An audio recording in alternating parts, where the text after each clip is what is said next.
بسم اللہ الرحمن الرحیم۔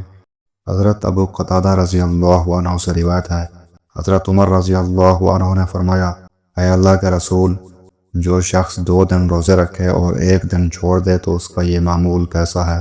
رسول اللہ صلی اللہ علیہ وآلہ وسلم نے فرمایا، کیا کوئی شخص اس کی طاقت رکھتا ہے؟ انہوں نے کہا، اے اللہ کے رسول، جو شخص 1 دن روزہ رکھے اور 1 دن چھوڑے اس کا یہ معمول کیسا ہے؟ آپ صلی اللہ علیہ وآلہ وسلم نے فرمایا، یہ داؤد علیہ السلام کا روزہ ہے۔ انہوں نے کہا، جو شخص 1 دن روزہ رکھے اور 2 دن چھوڑے اس کا یہ معمول کیسا ہے؟ آپ صلی اللہ علیہ وآلہ وسلم نے فرمایا، میرا جی چاہتا ہے کہ میں یہ معمول اختیار کر سکوں۔ سنن ابن ماجہ حدیث نمبر 1713۔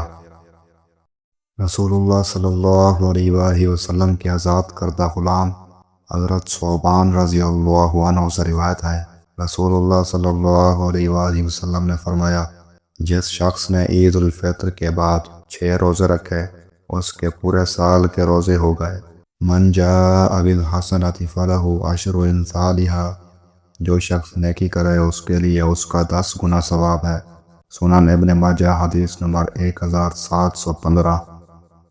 حضرت ابو ایوب رضی اللہ عنہ سے روایت ہے، رسول اللہ صلی اللہ علیہ وآلہ وسلم نے فرمایا، جس شخص نے رمضان کے روزے رکھے پھر اس کے بعد شوال میں 6 روزے بھی رکھ لیے تو اس نے گویا زمانے بھر کے روزے رکھے۔